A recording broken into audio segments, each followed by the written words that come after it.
Welcome back. It's been a mixed week for Democrats. The party securing two key victories in the governor's races in Virginia and New Jersey last night. But it comes in the wake of Donna Brazil's bombshell comments about the party. Joining me right now is the chairman of the DNC, Tom Perez. Tom, it's good to see you. Thanks so much for joining us this morning. Good morning, Maria. Congratulations to you. Big victories yesterday. To what do you attribute the victory yesterday in New Jersey and Virginia? Well, it wasn't just New Jersey and Virginia. We flipped the state senate in Washington state. We won a host of mayor's races. We won a couple special elections in Georgia. And so it was a pretty consistent win. And we had a unity of purpose. In Virginia, where I spent a lot of time, we had a spirited primary that resulted in record turnout, and everyone came together in the Democratic Party. Same thing happened in New Jersey. And we had great candidates who were speaking to the issues that people cared about the most.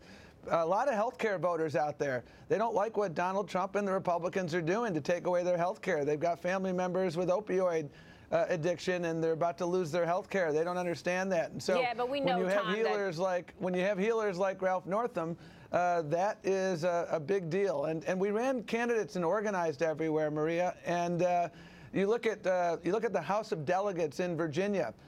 The last time Democrats won this many seats in one election was in the 19th century.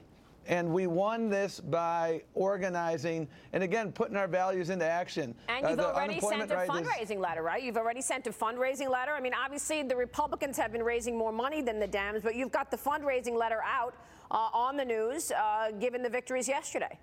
Well, listen, we have to take these victories to scale.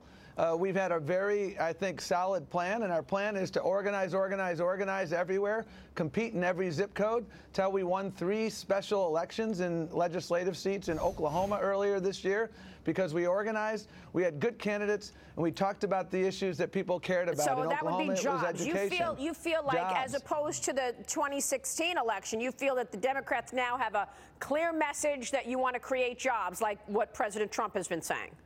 Well, actually, we created a lot of jobs. You and I talked about those numbers days, the record private sector job growth under President Obama, record increases in the stock market. Well, it was a 1% grower. I mean, we know the economy only grew about 1.5%. It was actually the least amount of economic growth under President Obama that you've seen in recent years. But that's a whole other discussion. Maria, I think the unemployment rate hit 10% because of the Great Recession. Right. And I think the unemployment rate when President Obama left was under 5%. And when you look at job growth under the Obama and the Clinton administration and compare it with the 20 years of Republicans, there were twice as many private sector jobs created by Democrats in the White House, Clinton and Obama, than there were under Republicans, and they had 4 more years. Well, listen, I don't want to argue about the economic story. It's not a convenient thing. I mean, it's not a coincidence that we've seen the unemployment numbers come way down and the stock market up $5.4 trillion since President Trump was elected. I think people are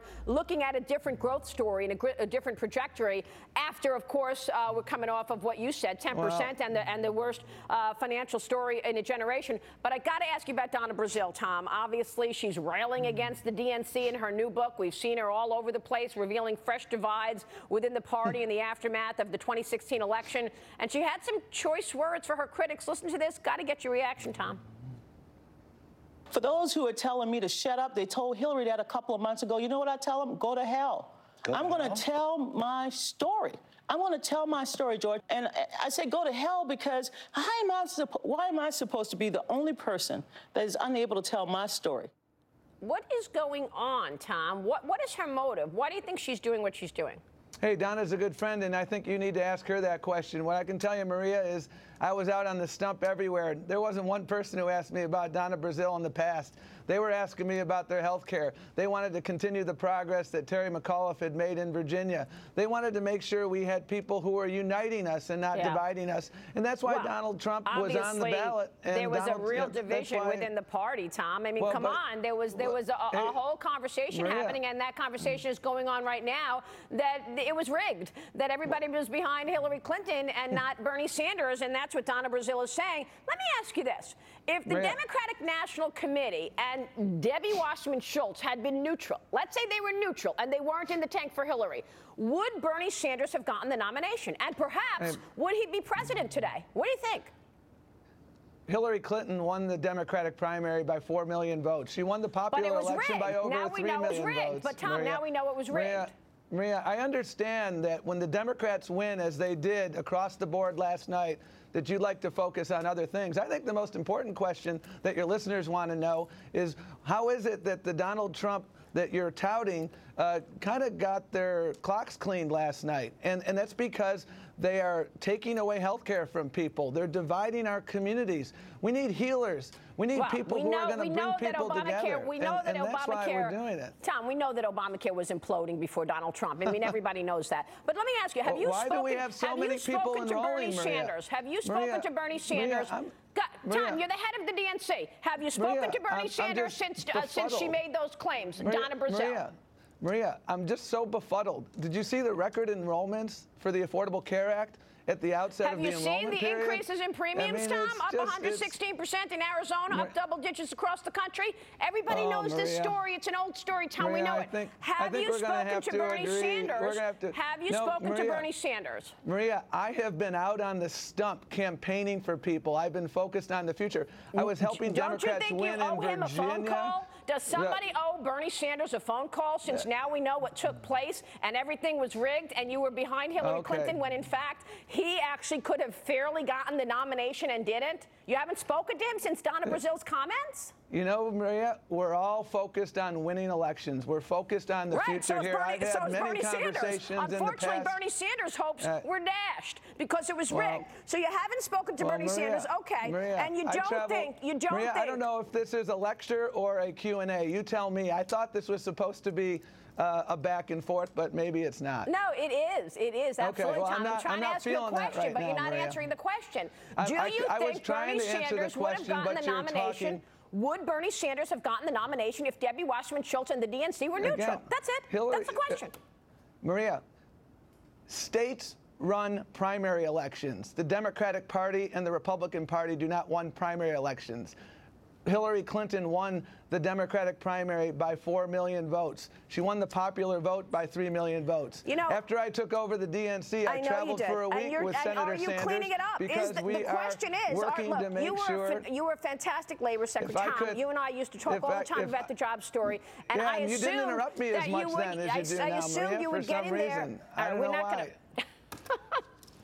I assumed you would get in there and try to clean it up. But, you know, people are scratching their heads. You go back to the whole when you guys were hacked. The DNC was hacked. All your emails are out there. Instead of actually getting the might and the power of the CIA, the FBI, to look at that computer to figure out what the heck just happened, what happened? The DNC would not give the computers over to the FBI. Instead, you hired a private company to look at the files and then report back to the DNC. What was in that laptop that you didn't want anybody to see? Maria, you are in a fictional wonderland right now. That's not fiction, Tom. This is all fact. This is all fact. Okay, Maria. What's fiction? The FBI, Tom, the former FBI director, the FBI director himself, the former FBI director said under oath, the DNC cooperated throughout our investigation. Oh, you mean when he called it a matter instead of a criminal investigation? When he called it a matter instead of a criminal investigation? I thought we were here. Look, all we want to know is if the DNC is going to continue to be rigged. You had great elections last night. You had victories. People want to know, can they trust the DNC anymore? We know what happened with Hillary and Bernie. You haven't even spoken to Bernie Sanders since all of that went against him, and the entire party rigged the election against him. I mean, so people just want to know, can I trust you anymore? Maria, the voters yesterday in Virginia, the voters yesterday in New Jersey, the voters across this country said, you know what? The Democratic Party has a vision that I embrace. It's a vision of inclusion and opportunity. What is the vision, Tom? Tom, what's the vision? Because I haven't heard a vision. Your party has been hijacked by the extreme left, Barack Obama, Elizabeth Warren. Come on. What's the vision, Tom? The vision, Maria, is a vision of an America in which people have access to health care as a right for all and not a privilege for a few. Obamacare? A vision in which everybody in every zip code can get quality education. A vision in which good jobs are available everywhere. A vision in which we don't do tax bills that are just giveaways for people who already have enough and don't need another tax cut. Where's that giveaway? Where's the giveaway? Well, how about the repeal of the estate tax? How about making it harder for people who have serious medical issues, middle-class people, and you're now going to tax the health expenses. Your party was in charge for 8 years. There was not even an approach at lowering taxes, at creating an environment so people would create jobs. You know this. You were a business guy before you went into politics. I used to be able to, Maria, you know, I went. The voters yesterday said in Virginia and New Jersey, facts matter.